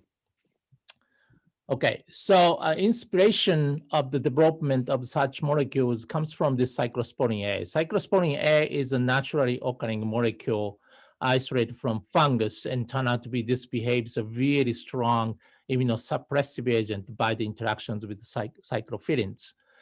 And this molecules, when look at the structure, this is a peptidic molecule, but there is a modification on the backbone with the N-methyl groups, and also that there is a one molecule that has the chirality of the D amino acid on the alanine on the left side, and then there are some residues that which did not show in the normal protein structure, and then this has a macrocyclic structure. So all the structural features of cyclosporin A gave this peptidic molecule to be a very resistant against the proteases and peptidases, and also the membrane permeability and also oral availability. So this is a really fantastic molecule, although there are not many such a great molecule isolated from fungus or other organisms. So it's hard to get alternative molecules that are specific to the protein target. One of the ways you can engineer the biosystem, in this case, is called non-ribosome peptide synthetases, but it's so hard to do it at this point. Therefore, I had started probably almost 15 years ago, 20 years ago, to recreate such similar molecules, taking all the features, structural features of cyclosporin A to create completely new libraries to screen desired target. So in order to do that, we utilize the ribosomal system. So it's a protein synthesis machinery, but we hijack the system and we cheat sort of a translation system with a variety of different amino acids plugged into the genetic code and try to look for the desired active molecule. Unfortunately, I don't have enough time to discuss all the technical development, so I just focus on talking about examples. And so please look at my literatures and the history of the genetic code reprogramming powered by Flexzyme. This is an artificial ribozyme that we generated in our laboratory in a combination with a FIT system, which is an in vitro translation system. And then also rapid proteome technology, which allows us to screen the molecules very quickly And also this has commercialized by the PeptiDream, which is the startup company that I made about over 10 years ago. This called the PDPS. So this is a summary of the platform system. It's very important to have this diverse libraries is more than 10 to the 12. So it's 1 trillion different sequences of molecules, macrocyclized, and also containing end-methyl amino acids, D amino acid, beta amino acid in a backbone. And a very good high cost of performance. We ran probably a total of the 100 microliter translation systems, enough to look for the molecule. And it's a very quick turnover, 2 to 3 weeks to complete the selection. So we get to know that what kind of the peptide we should synthesize by chemistry after a month. And then we can modify them. And also it's a very high success rate and high affinity ligands that you can obtain. So this is the most recent example of the genetic code reprogramming, which I'm not getting into the details, but we are able to make it genetic code with 2 D amino acids and also 3 different beta amino acids and a cyclic beta amino acid forms by engineering the transfer RNA. And we made some examples for the selection and published in Nature Chemistry this year. And this is one of the target that we chose with human factor 12A, one of the proteases that is important for blood coagulation.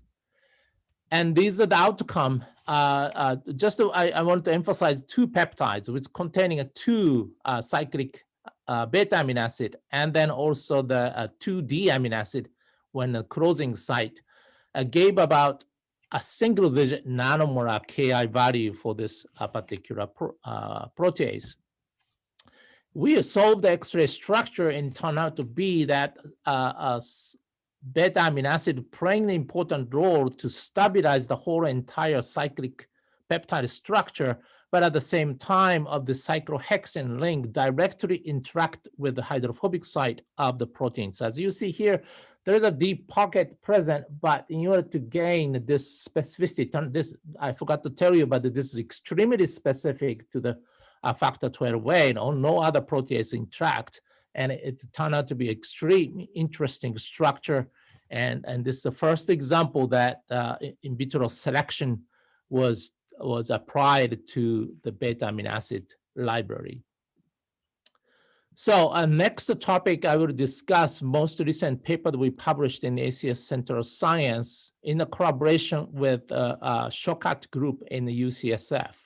He's an expert working in KRAS, and we know each other for a long time, but we never had a collaboration, but we decided to do the collaboration. So he came to me that what we wanted to get the KRAS to inhibit is a G12D mutant. He succeeded beautifully. G12C mutant, which is a cysteine, the active agent, was discovered by his group. And now it's I think clinical trials going on. But G12D is a very, very difficult target. However, this is the most prevalent point mutation associated with poor clinical outcomes of the cancers. And KRAS is generally difficult to inhibit because unlike kinases, the ATP binding site's about the micromolar.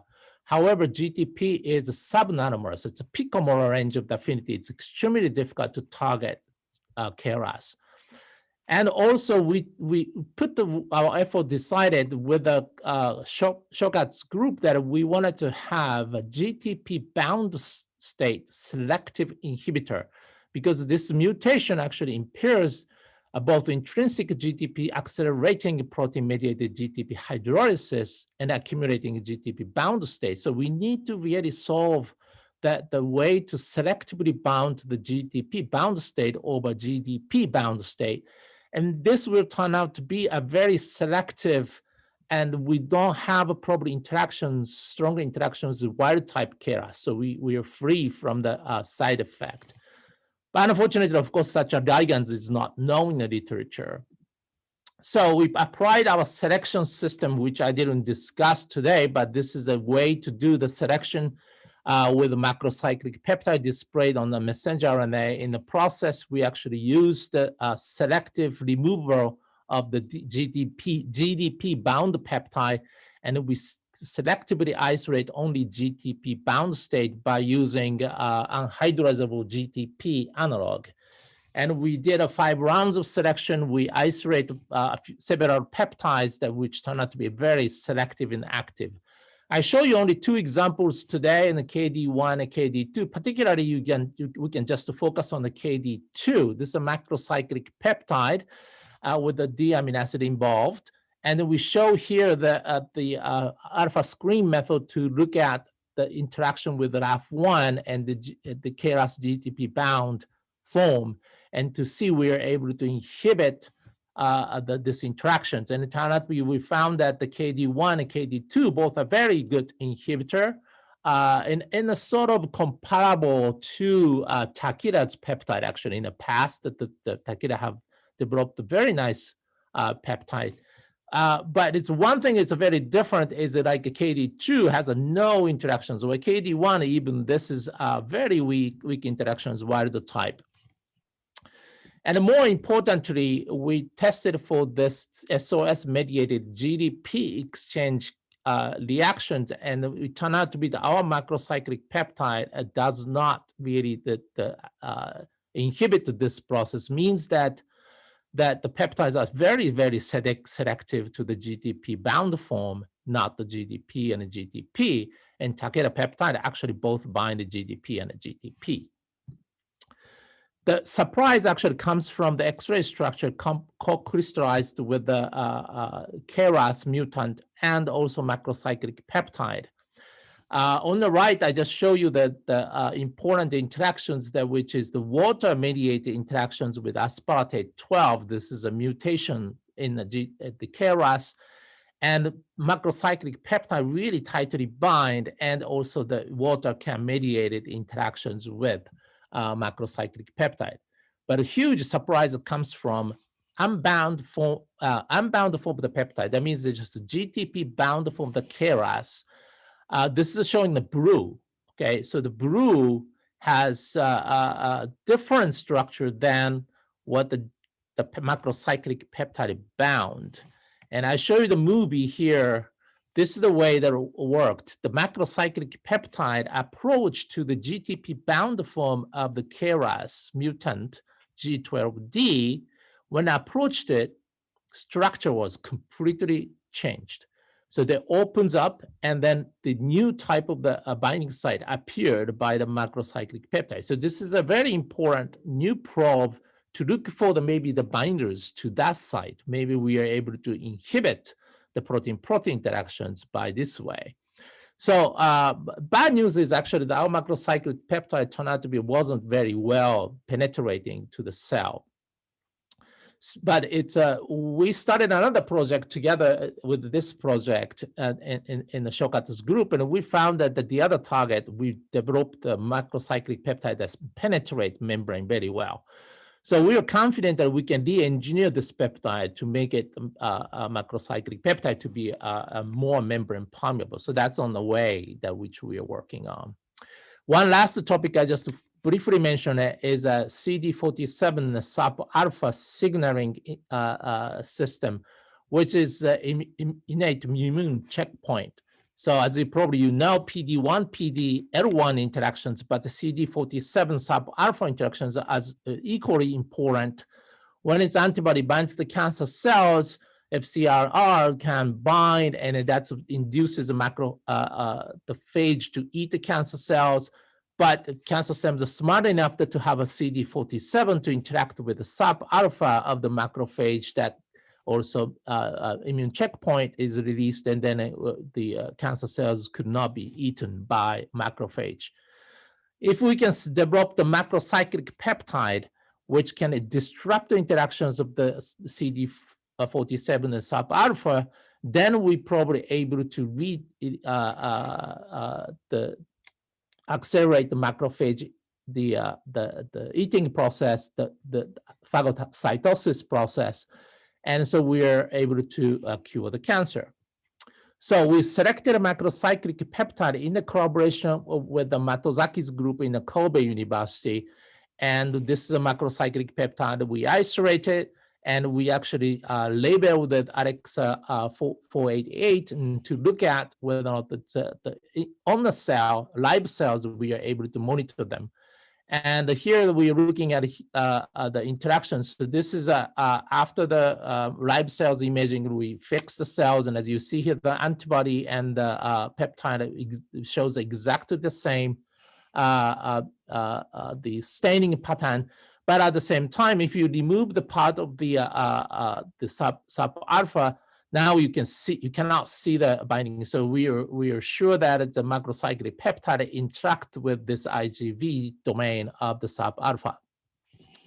And we also demonstrated the protein-protein interactions were clearly inhibited, and it wasn't really nice, too strong affinity, but still something like 200 nanomolar range of the IC50 was observed by the protein-protein interaction inhibition. We also solved the X-ray structure. Again, this was a big surprise for us that the loop showing here, blue, was the unbound form of the macrocyclic peptide of the sub-alpha.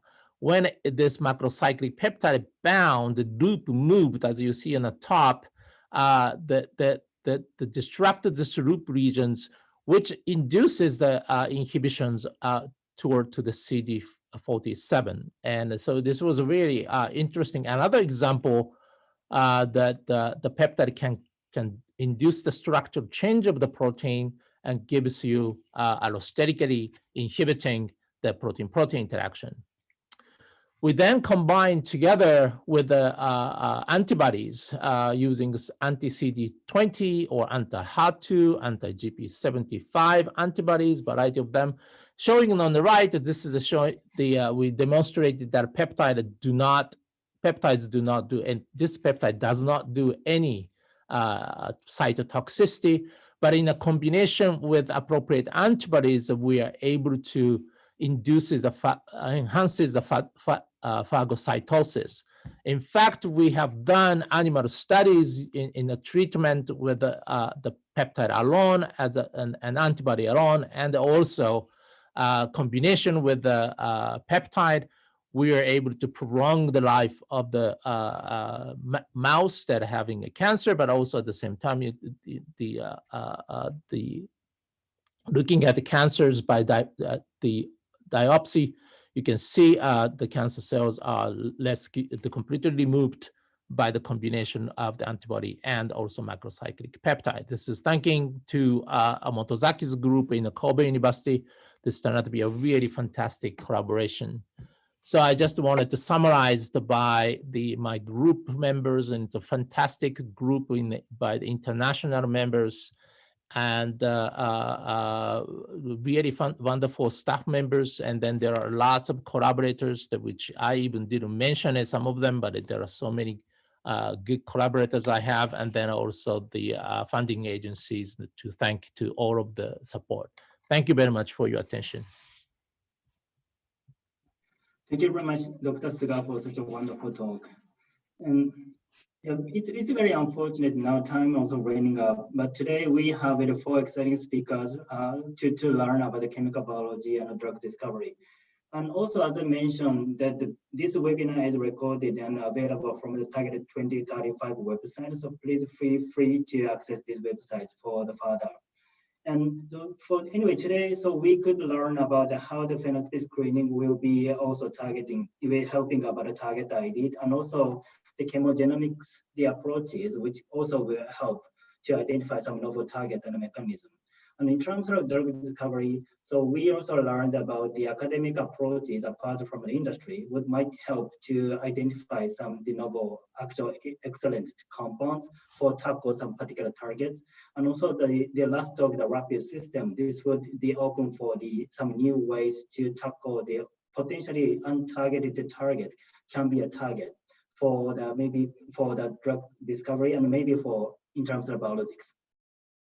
So today, I would like to thank for the 4 speakers and not for the 3 speakers for the overviewing the Target 2035. And also this webinar will be a monthly manner. So this can be held in a monthly basis. So please stay tuned at the Target 2035 website And also, I would like to encourage you and also your friends to visit the Target 2035 website so that you can learn about more about Target 2035 in the future. So I would like to thank every speaker for today's session, and maybe good night, good morning, or good evening based on your locations. Thank you very much for attending. Thank you. So I would like to close this session. Thank you very much. See you. Thank you very much. Thank you, everyone. Thank you very much. Thank you. Thanks, Isa.